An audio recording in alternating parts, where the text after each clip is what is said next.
Assalamualaikum warahmatullahi wabarakatuh.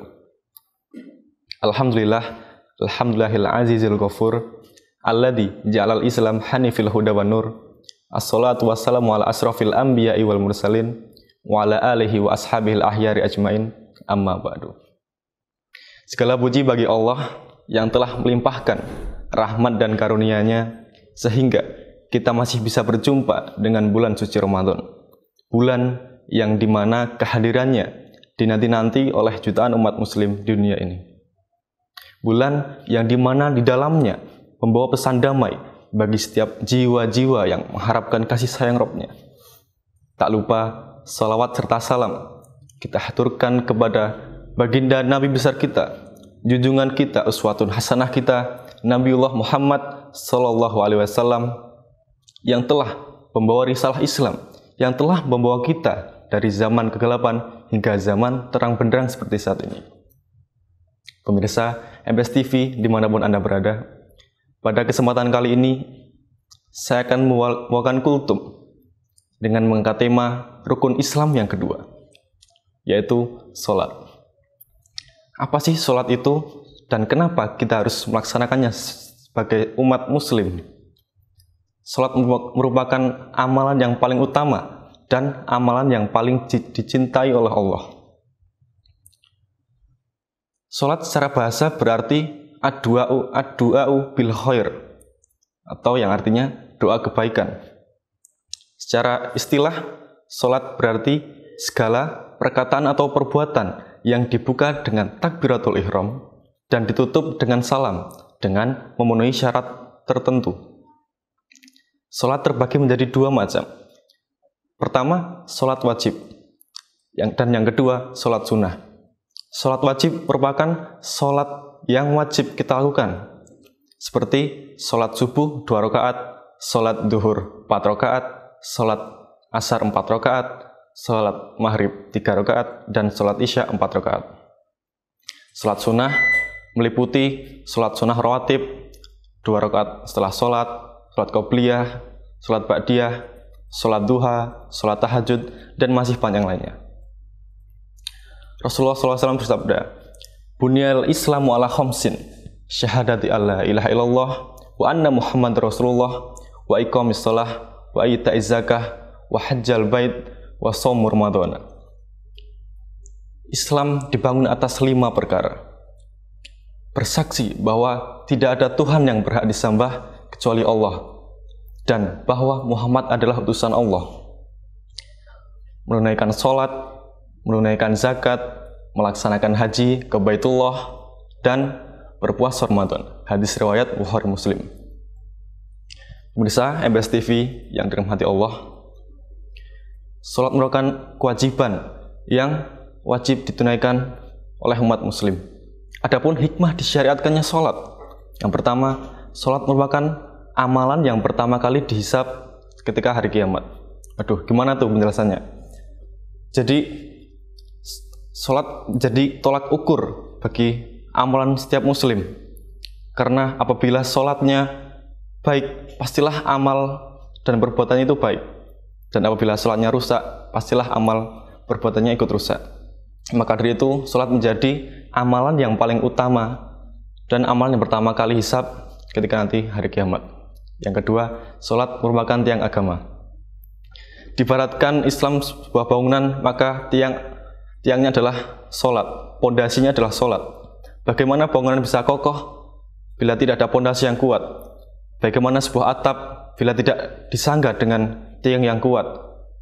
Itulah ibarat sholat dalam kedudukan Islam.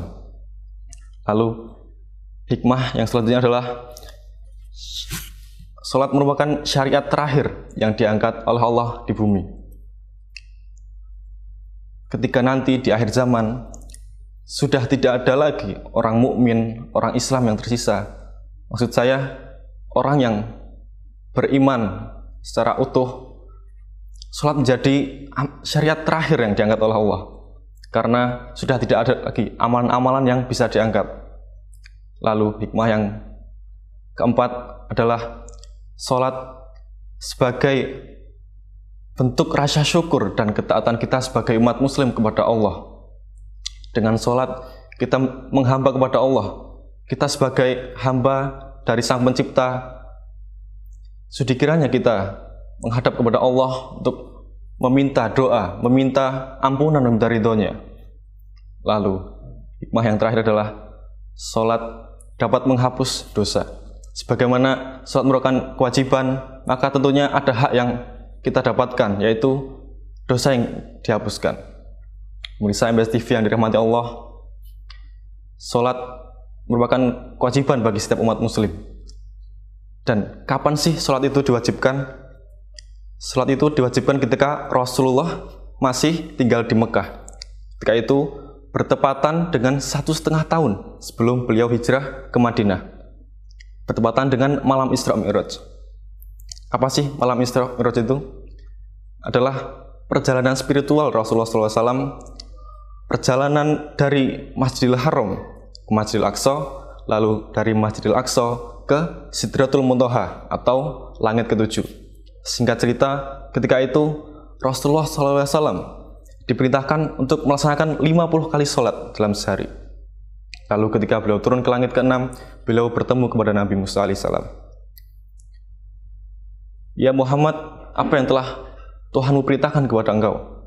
Lalu Nabi Muhammad menjawab, aku diperintahkan untuk melaksanakan 50 kali sholat dalam sehari. Lalu Nabi Musa menjawabnya, sungguh umatmu tidak akan kuat.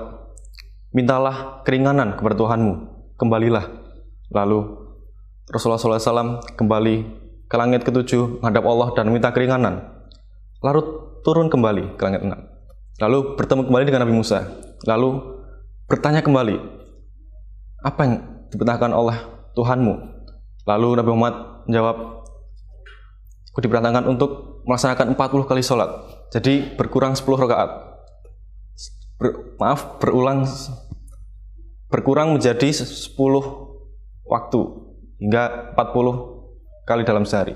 Lalu Nabi Musa menjawab, sungguh umatmu tidak akan kuat, mintalah keringanan kembali kepada Tuhanmu, karena sungguhnya aku telah menetapkan syarat ini kepada umat yang terdahulu. Lalu begitu terus baliknya hingga tersisa 5 rakaat. Lalu Nabi Muhammad turun kembali ke langit ke-6 dan bertemu dengan Nabi Musa alaihissalam.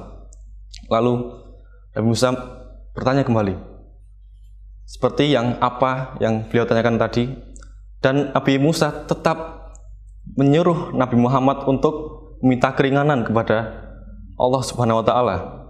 Namun Nabi Muhammad menjawab, sungguh aku telah meminta berulang kali kepada Allah dan aku malu. Sehingga turunlah Nabi Muhammad ke bumi dengan perintah sholat 5 waktu. Mungkin itu sedikit cerita secara singkat bagaimana sholat itu diwajibkan. Dan sholat merupakan perintah langsung dari Allah kepada Rasulnya ketika malam Isra Mi'raj. Pemirsa MBS TV yang dirahmati Allah, di zaman sekarang ini sholat mungkin bukan menjadi prioritas bagi orang-orang yang hidup di zaman seperti saat ini. Sholat sudah dikesampingkan. Manusia sudah lalai dengan pekerjaannya, dengan urusan duniawinya yang mungkin di mata Allah tidak ada harganya. Maka dari itu, kita sebagai umat muslim harus membentengi diri kita, membentengi dengan tameng perisai keimanan dan ketakwaan, agar kita tidak terjerumus, kita tidak terinfeksi virus-virus, terinfeksi fitnah-fitnah duniawi, sehingga kita akan lalai dengan hal tersebut. Maka dari itu, kita harus menjauhi apa yang telah Allah larang dan menunaikan apa yang telah diwajibkan oleh Allah seperti sholat. Akhirul kalam, mungkin itu yang bisa saya sampaikan. Sebagaimana tak ada gading yang tak retak, semoga apa yang disampaikan bisa bermanfaat. Selamat menunaikan ibadah puasa. Bilahil taufik wal hidayah wal inayah. Wassalamualaikum warahmatullahi wabarakatuh.